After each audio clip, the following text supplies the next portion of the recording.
Bütün bu ritorikanın arxasında isə daha ciddi suallar dayanır. Trump'ın bu üslubu təsadüfi emosiyaların nəticəsidir, yoxsa planlı bir siyasi strategiyadır? Gəlin indi onun bu populist çıxışlarının həm ABŞ siyasətinə, həm Qərb ittifaqlarına, eyni zamanda beynəlxalq imicinə real təsirini müzakirə eləyək. Nə baş verir? Siyasi şərhçi Əhməd Şahidovdan eşidək. Əhməd bəy, hər vaxtınız xeyir. Axşamınız xeyir olsun Cahil xanım. Donald Trump'ın bu diplomatik sərhədləri aşan çıxışları çox zaman siyasi şou kimi də təqdim olunur. Sizcə bu ritorika populist bazanı konsolidasiya etmək üçün düşünülmüş bir mexanizmdir, yoxsa bu cür çıxışlar ümumiyyətlə Birləşmiş Ştatların çoxillik institusional diplomatiyasını da kölgədə qoyur deyirlər? Yəni nəyə hesablanmış bir açıqlamadır? Onun özündən bilərəkdən asılı olan bir çıxışlardır, yoxsa elə adam siyasətçi deyil, biznesmendir, ona görə bu qədər də rahat mı danışır? Bəli, Cahil xanım, mən də ARB24 izləyicilərini salamlayıram. Ümumiyyətlə, ABŞ prezidenti Donald Trump xarakter etibarilə impulsiv, çılğın və açıq sözlü bir insandır və onun ikinci dəfə prezidentlik dövrü ümumiyyətlə ABŞ-ın daxili və xarici siyasətində bir formatlama dövrü kimi xatırlanacaq bundan sonra. Çünki özündən öncəki Biden administrasiyasından fərqli olaraq Donald Trump elə hakimiyyətə gəldiyi yanvar ayının 3-cü 10 günlüyündən başlayaraq seçki öncəsi verdiyi vədləri ən sərt şəkildə həyata keçirməyə başladı. Bu nə idi? İlk növbədə tarif siyasəti idi və Donald Trump hər zaman bəyan edir ki, Amerika Birləşmiş Ştatları dünyanın müxtəlif ölkələrinə güzəştlər etməklə, iyanələr etməklə əslində trilyardlarla dollar borclu yığılıb qalıb və bundan sonra heç bir ölkənin ticarətlə əlaqəsində güzəşt edilməyəcək, tariflər yüksəldildi, əvvəlcə 50%-ə qədər qaldırıldı, daha sonra ölkə liderlərinin ona müraciətindən sonra 25%-ə düşdü, xüsusən də Çin və Meksikaya qarşı ən yüksək tarif siyasəti. Növbəti addımları nə idi? Ən sərt miqrasiya siyasəti. Donald Trump əslində həqiqətən də düşünür və iddia edirdi ki, indiyə qədər Amerika Birləşmiş Ştatları sərhədləri əslində nəzarətsiz idi. Belə bir hətta deyim var idi, xüsusən də ikinci, üçüncü dərəcəli ölkələrdən Amerikaya istənilən havadan, sudan, qurudan keçdinsə, sən artıq Amerikalı sayılırsan. Bu, uzun illər ərzində 10 milyonlarla insanın Amerikaya gəlişi oradan nəzarətsiz şəkildə, qeydiyyatсız şəkildə yaşamasıdır ki, bu həm demoqrafik bir partlayışa gətirib çıxarıb, həm kriminal durumun nəzarətsiz bir vəziyyətə gətirib çıxarıb ki, Trump artıq xüsusən də Meksika ilə sərhəddə ən sərt federal qanunları tətbiq eləyir və uzun illərdir ki, Amerika ərazisində yaşayan və qeyri-qanuni olaraq orada olan insanları, miqrantları ən sərt şəkildə IC polis vasitəsilə kənin ortasında, evdə gecə gəlib tutub, aparıb öz ölkələrinə və ya üçüncü ölkələrə deportasiya edirlər.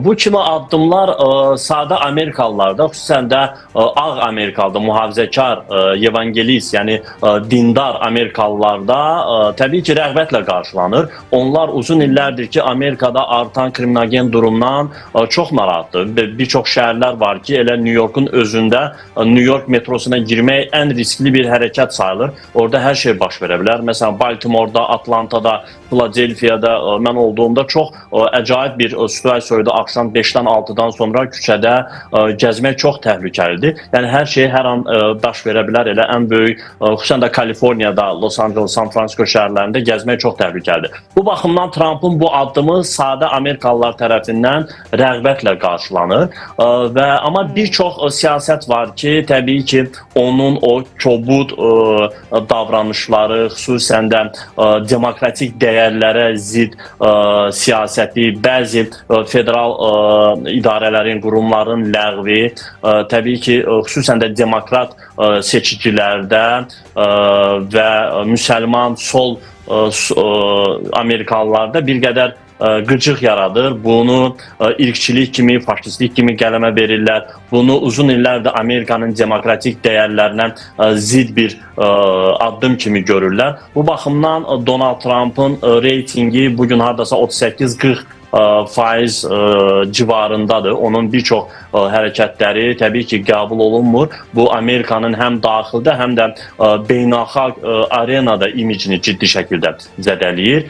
Çünki Donald Trump America First, ilk növbədə Amerika siyasətini ortaya atmaqla Amerikanı daha da getdikcə qütbləşməyə doğru aparır. Dünya ictimaiyyətindən, xüsusən də qərb dünyasında təcrid etməyə doğru irəliləyir. Bugün Avropa ölkələri artıq Amerikasız addımlamaq, hətta NATO üzvü olan ölkələr Amerikasız NATO, Amerikasız kollektiv təhlükəsizlik barədə düşünürlər. Çünki Donald Trump'ın xüsusən də xarici siyasətdə... Çox üzr istəyirəm. Həqiqətən də məqsədi NATO'dan uzaqlaşmaqdırmı? Yoxsa başqa bir formada Avropanı tək qoyub özünüz öz başınıza çarə qılın mesajı mı verməyə çalışır bu ritorikası ilə, bu siyasəti ilə? Xüsusilə də biz Rusiya-Ukrayna müharibəsində bunun real şahidi olduq. NATO'dan uzaqlaşmaq deməzdim. Bugünə qədər, yəni Trump'a qədər NATO'nun elə əsas ölkəsi, aparıcı ölkəsi Amerika Birləşmiş Ştatları idi. NATO'nun digər üzv ölkələrinə silah satışı, F-16, F-22, F-35 qırıcı təyyarələrinin satışını elə Amerika Birləşmiş Ştatları həyata keçirdi. Bunu bir çox hallarda müttəfiq ölkələrə güzəştli qiymətlərlə verirdi. Artıq bugün elə Ukrayna-Rusiya müharibəsində Avropa ölkələrinə bazar qiymətlərindən hətta yüksək qiymətə satır və özü də etiraf edir ki, Donald Trump dəfələrlə bəyan edir ki, biz Ukrayna müharibəsində kifayət qədər maliyyə qazanırıq. Yəni çünki silahlarımızı Ukraynaya Avropa ölkələri vasitəsilə satırıq, ən yüksək qiymətlərdə satırıq. Biz itirən tərəf deyilik. Sadəcə Avropanı Rusiya qarşısında bir qədər çıxılmaz tək vəziyyətə qoymaqla onları ümumi daxili məhsuldan daha çox hissəni silahlanmaya, müdafiə xərclərini artırmağa təşviq edir ki, bu pullar sonradan elə Amerikanın büdcəsinə axır. Çünki dünyanın ən böyük silah ixracatçısı elə Amerika Birləşmiş Ştatlarıdır. Avropa ölkələri, qərb ölkələri bugün öz silahlarını, bir çox hissəsini Amerikadan alırlar. Bu baxımdan Avropa ölkələrinin müdaxili məhsuldan böyük hissəsini silahlamaya xərcləməsi, bu dolayısıyla həmin o milyardlarla, trilyardlarla vəsaitin ABŞ büdcəsinə daxil olması deməkdir. Bu baxımdan Donald Trump əslində Amerika nöqteyi nəzərindən, milli maraqlar nöqteyi nəzərindən baxsaq, öz ölkəsinin patriotudur. Sadəcə bunu ən sərt şəkildə açıq ritorika ilə bildirir və həqiqətən də Amerika maraqlarını önə çəkir. Amma Amerikanın maraqları təkcə maliyyə, ticari maraqları deyil. Amerika dünyada indiyə kimi həm də demokratik və təhlükəsiz bir ölkə kimi tanınırdı. Bu addımları atmaqla bəlkə də Amerika Birləşmiş Ştatları yeni vəsait, yeni maliyyə mənbələri əldə eləyir, amma imicini, beynəlxalq arenadakı imicini sürətlə itirməyə doğru gedir. Xüsusən də Ukrayna-Rusiya müharibəsində Moskvanın dili ilə danışması ABŞ-ın artıq dünyada təhlükəsizliyin qarantı olmaqdan çıxarır. Bu baxımdan Avropa ölkələri haqlı olaraq artıq Amerikasız fəaliyyət göstərmək barədə müzakirələr aparırlar. Aydındır. Çox təşəkkür edirəm Məhməd bəy ətraflı şərhiniz üçün.